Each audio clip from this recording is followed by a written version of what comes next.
Before we go any further, I first off need to say thank you. Thank you for listening to my story in this long form, holding nothing back kind of way. You've been here through the ugly, the hilarious, the absolutely terrifying, and today, the triumphant.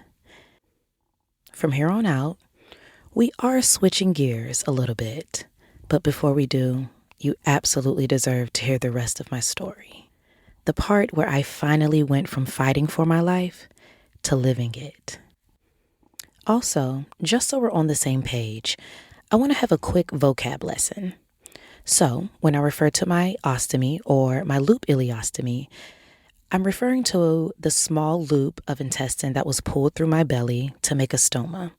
It was put there so that the waste exits into that bag instead of through my colon. It's usually temporary, and it can often be the thing that saves your life.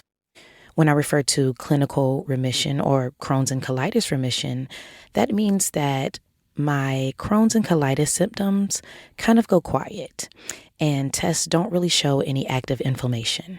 So, no, it's not a cure, but it is the closest thing to peace that I've honestly ever known.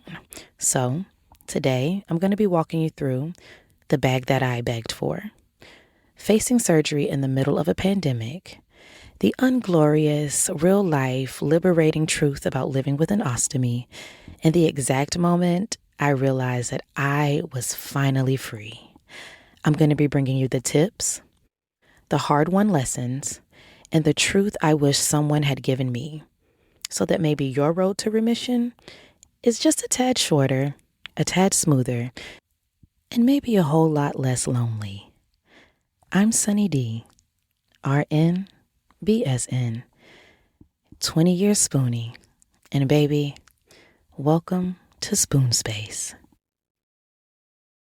By the time ostomy even hit the conversation, I wasn't living. I was just surviving. I saw my GI doctor every 3 to 6 months, maybe 15 minutes at a time. And in those 15 minutes, of course, I appeared fine to him. But between those visits, baby, I was fighting for my life. And I'd tell him, I feel terrible, but I don't think it really landed. Part of it was my personality. Big, bright, literally always finding time to crack a joke. And sometimes when you present like you're okay, people also assume that you are. The reality, I was going to the bathroom more than 21 times a day. I wasn't eating much. I was waking up hour after hour on the hour every night just to run to the restroom. And sadly, I had convinced myself that this was normal because it had been, once again, for so long. Then my body and my spirit hit an absolute wall. This wasn't just exhaustion.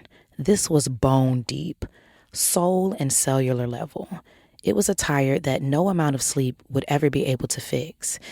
And here's where I shocked a lot of people. I started asking for an ostomy bag. I didn't want any more meds. I didn't want to hear, let's wait and see. At 27 years old, I was looking at my doctor dead in the face saying, you have got to give me relief. He thought I was too young. He thought that this was too permanent. But baby, I was not thinking about forever. I was thinking about survival.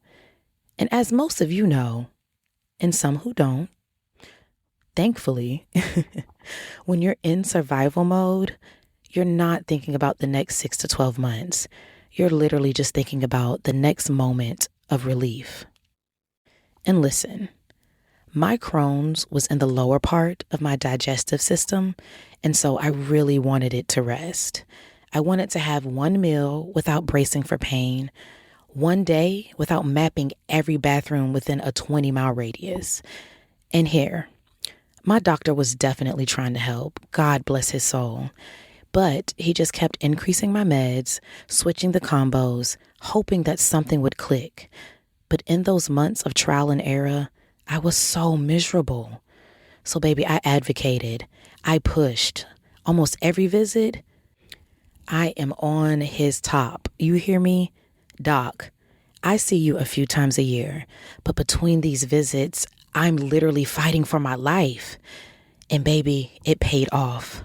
One day, after months and months of back and forth, he walks in, he pushes back his bangs, puts his hands on his hips,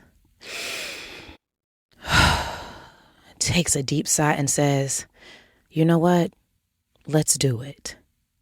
Oh my goodness. What a feeling of relief.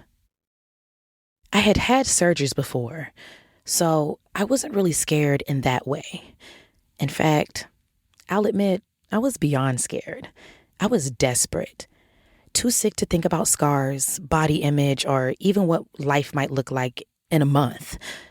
Because when you're in that much pain, you're literally not thinking about the long game. And here's the thing, even as a nurse, I really didn't know what I was getting myself into. I didn't really know what living with an ostomy meant. You can read the textbooks, you can take the classes. I have emptied 100 bags for patients, but I still had no idea what it felt like to wake up with one attached to my body. There were days that I literally sat in bed, wrapped in a towel, after blowing through 26 ostomy bags in a single day because I didn't have the right wafer or adhesive. And baby, that's the stuff that nobody tells you. If I could go back and tell pre-surgery me a few things, it'd be this, just to name a few. Skin breakdown is so real, and it happens fast, like within a couple of days. Baby, that wafer, that wafer depends on the exact size and the shape of your stoma. Also, learn how to sleep comfortably with your ostomy. And never, ever, never leave your home without a go bag. That last one, y'all, is life-saving.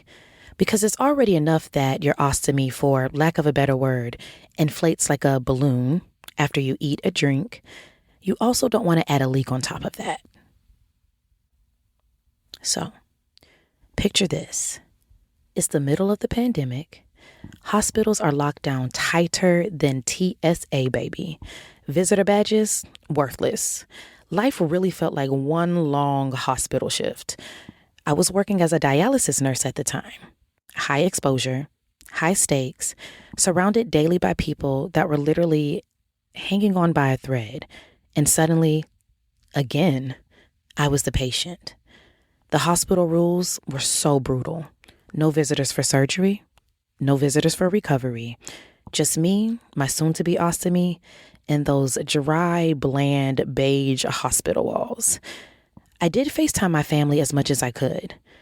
But girl, when your parents are the type who always show up, who always hold your hand, smuggle in snacks, and give the doctors all the side eyes when they need it, waking up alone just hits different. I could have stayed in the hospital longer, but honestly, I was over it. I had started refusing IV pain meds just so I could speed up my discharge. Spoiler alert, y'all. Nurse logic is not necessarily smart logic. We are not the best patients. But speaking of nurses, I do have to shout out one in particular. It's a former classmate of mine. She walked in. She was not even working on that floor. She clocked that my oxygen was low, that I was struggling to breathe, and got me hooked up immediately. Meanwhile, I was over here, also a nurse, struggling to breathe and saying absolutely nothing because I didn't want to bother anyone. And yeah, I mean, I get how ridiculous that sounds, but in the moment, that definitely wasn't my mindset. But y'all, here's where things got even trickier. As a former ICU nurse, they automatically assumed that I knew everything about ostomies. Wrong. I had seen them emptied. I had changed them, but all on other people. And that's a whole different ball game from having one on your body 25 hours a day, 8 days a week. Being a nurse doesn't just erase the need for patient education, but once they think that you already know, the teaching stops fast. Being in tune with your body when you have a chronic illness is so important because it also helps you advocate for yourself. And I'm going to share a quick little story about how I was not in tuned during this ostomy surgery. Thankfully, before surgery, my mom could come and sit with me, even though visitation was light. But the second those wheels were rolling me towards the OR, it was game over. Masks were on, the air was heavy, and according to hospital legend, I was wailing down the hallway. Do I remember that? Absolutely not. And we do want to have a shout out to the anesthesia cocktail. But I think that was my body's way of saying, girl, this is happening. Life is about to change. And you are ready. Ooh, but you're not ready. Now, the first time I saw my bag, after surgery, it really kind of didn't rattle me. I had come to the idea and the acceptance that I was going to have this ostomy. But what did rattle me was getting home and realizing just how often I had to change it and how quickly skin breakdown could turn manageable into miserable. Those first few days in the hospital, oh, God forgive me, were almost easy.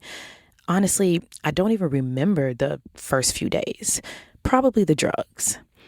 I do remember, though, almost looking and feeling better instantly because for the first time in 15 years, my body was actually working. The hardest thing to figure out in the beginning? That doggone wafer. Here's what they don't tell you about that. If that seal isn't absolutely perfect, you will leak. And you will leak a lot. And I'm talking about sealed to the gods, honey. Sometimes you need a convex wafer. Sometimes you need a flat one. It just depends on if your stoma is deeper or if it's more protruding, but nobody hands you that type of cheat sheet. The wrong fit means constant leaks, busted bags, and a whole lot of frustration and definitely skin breakdown. Because with skin breakdown comes a loose seal, which causes more leakage. That's why one of my absolute top tips is to go to an ostomy wound clinic. They can measure your stoma, teach you how to cut the wafer properly, and show you different bag options, what you're allergic to, what you're not allergic to, and really help you figure out exactly what you need. This is not a one-size-fits-all situation. And anybody who ever tells you that has clearly never experienced one. Another tip, name your stoma. Yeah, I said it. It helps you separate yourself emotionally from the bag and helps you see it as like a partner in healing and not the enemy. I happen to sing a little bit and I'm a Beyoncé fan, so I named mine Solange because she sang a lot. And I'm laughing because if you know, you know. Ostomies can get a little chatty at the worst times. I was also really lucky and am really lucky to have a good group of friends who made that transition so much easier. They were accepting, non-judgmental, and really down to joke about Solange whenever I needed a good laugh. Because I think I felt so much better and could do more. I don't really think anybody cared that I had an ostomy. And even my nephew, who was around 3 or 4 at the time, we had tried to hide it from him so he wouldn't feel weird or sad because he's such a sweet, empathetic kid. But one day, he spotted it. We all froze, waiting for the reaction. He looked at us, shrugged, rolled his eyes, and said, "What? It's just her bag," and ran right back outside to play. That moment was a game changer. It made me realize that most people really don't care about the bag. I'm the one who cares, girl. That simple moment that my nephew doesn't even remember was such a core memory for me. Realizing that other people didn't care about the bag nearly as much as I did really opened a door. For the first time in years, I had energy, the space to start thinking about something beyond surviving the hour. Which is probably why, a few months later, I said yes to something I never would have imagined in the middle of my sickest years. A trip to Costa Rica. You know, this was supposed to be my healing trip, and turns out it was. I had been following an influencer online who was hosting retreats there. Every post looked like balance and regulation in human form. It was out of the country, it was beautiful, and the flyer promised deep work, nervous system healing, and a full spiritual reset. Baby, sign me up. But here's the thing. Everybody does not always heal the same way. And also everybody isn't for everybody. And I want you to know that that is also okay. I didn't exactly get what I needed from the retreat, but also I think I went in there expecting to be fixed in 5 days. But girl, let's be real. Just because you trust a brand, a promise, or a person doesn't necessarily mean that in 5 days, miracles are going to happen. This influencer is doing amazing things. They're helping plenty of people. But Sunny back then needed just a little bit more. And that's where the real lesson started for me. Because the healing that I was looking for didn't happen during those 5 days. It happened in the time that I stayed after. A nurse that I met on the trip stayed with me for the first few weeks, and it was exactly what my chaotic, undiagnosed at the time, ADHD, post-surgery Crohn self needed. She was calm, she was regulated, she was in tuned and very much so grounded. Being around her made me realize that I was spending so much time fighting for my physical health that I had completely skipped everything else. When she left, I stayed. Just me, Solange, and Costa Rica. And that's when things really took a shift for me. Back home, I was gluten-free, dairy-free, kind of meat light, trying to be a careful eater. But in Costa Rica, baby girl, I was eating a little bit of rice, a little bit of tres leches, a little bit of sandwiches here, a little bit of pasta there. Nothing was bothering me. And it was because it was pure farm to table. Tomatoes were juicy, dragon fruit was sweet. It didn't taste traumatized. It tastes like it had been kissed by the sun. The energy of that place truly healed my spirit. I met the most beautiful people who showed me exactly who I was and exactly what I had to offer. They also helped me understand that I had to start betting on myself. I did the work, and then I became more intentional with my time, my space, and my energy. And I learned one of the most important lessons that I could ever share with you guys. You can always observe people without absorbing them. I had a lot of good energies around me, but even good energies can be a little overstimulating. And Costa Rica taught me that I didn't need to insert myself into everyone's energy. Sometimes it was just cool to witness it. And now Costa Rica just isn't a vacation spot for me. It's a reset button. It's where I learned that healing doesn't always happen where you expect it, but it does happen exactly when and where you need it. Costa Rica gave me back pieces of myself that I didn't even know I had lost. Not only did it heal my gut, but it had also reminded me of what it felt like to live without constantly scanning for a bathroom or bracing for the next wave of pain. By the time I flew home, I felt lighter wholly, spiritually, physically, emotionally. My ostomy was still in place, but my body was not the enemy. Now, remission, it is not a flip of a switch. It's not like one day you wake up and the battle is over. So, we're later on that year. I have a reversal surgery. I'm not on meds for about a year, but then Entyvio creeps in, which, by the way, worked beautifully for my gut. But here's the thing about my Crohn's. And just like me, it tries to be a little bit of an overachiever. So it doesn't just light up my intestines. It likes to throw a little party here and there in my large joints. So my ankles, my knees, my hips, my shoulders, they can all be swollen at once. The bursitis can literally be so bad that it's really just hard to exist without thinking about the pain. And I will admit it, I did Dr. Hop. But it's because I knew physical therapy wasn't touching this. I don't condone it, but I knew I needed steroid injections. If one doctor said no, hallelujah, another one was going to say yes. Listen, life wasn't just going to stop and wait for me to see if it got better. My Crohn's is in the top 1% for severity, according to my physician. And baby, that became very obvious the day that my insurance delayed my Entyvio refill by 1 week. 1 week. That is all it took for my whole system to feel like it was collapsing. I got so sick that I actually couldn't restart that drug anymore. But that's how I ended up on Skyrizi. Now listen, I have done the lineup. I'm talking Remicade, Humira, Stelara, Entyvio. Baby, I have failed every single one of them. And it was because my Crohn's was either too severe or that the meds were too mismanaged at the time to really make a difference. So honestly, when I started Skyrizi, I was not expecting any fireworks. At first, I really couldn't tell if it was working, probably the skepticalness, because you've got to remember, I had spent close to 2 decades at this point timing my life around bathroom breaks and med schedules. But around a year in, maybe April 2025, I noticed something a little strange. The pharmacy reminders were popping up on my phone, but I had not been counting down the days. I was not begging for my next dose. And then the confirmation came. July 2025, that same doctor that pulled back his bangs and put his hands on his hip took another deep sigh, but this one was a good one. He looked at me and he said, "You are in remission." Oh man, I'm really only a month into this, and living with that reality hasn't really landed on me yet. But here's what I do know. My life is different now. I don't scan every room for a bathroom. Road trips are a lot easier. I can eat almost anything without spiraling.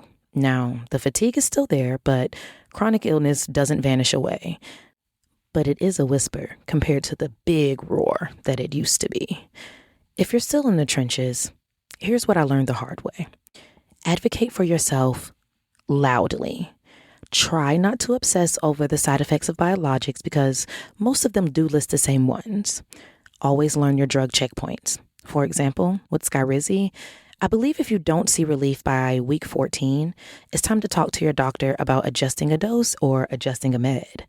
And if you're not sure that it's working, ask for a therapeutic level draw.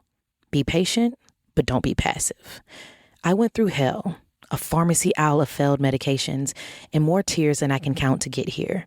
But it's all worth it so that I can help you advocate for yourself. New drugs are always coming out. So if this one does not work for you, maybe the next one will. Don't give up. Stay grounded. Stay vocal. And remember that there's always light at the end of the tunnel. And this is how we've gotten here. From begging for the ostomy to finally hearing something I thought I'd never hear. Remission. If you've been with me since episode 1, then you've walked with me through the misdiagnoses, the gaslighting, the begging for relief, the bathroom marathons, the hospital rooms, the heavy COVID isolation, and even the beaches of Costa Rica. But here's the thing about a story like mine. It's not about being strong, because strength is actually so overrated. It's really about being seen. It's about getting the care that you deserve, whether you're a new patient or a very seasoned nurse. If you're in the thick of it right now, begging for relief, know that your story is not over. Know that your body is worth fighting for. And know that you have always got to save a scoop for yourself because you cannot pour from an empty spoon. But before I go, I also want to let you know that if you want to share your story anonymously, you can send it to me on spoonspaceconnect@gmail.com. And that is also where you can send any questions, concerns, or thoughts. If you want to also just send me a quick DM, you can follow me at The Spoon Space on Instagram. I'm Sunny D, RNBSN. I may be a 20-year spoonie, but I'm also living proof that you can go from begging for an ostomy bag to living your absolute best life without it. And thank you so much for tuning in to Spoon Space. See you in the next episode.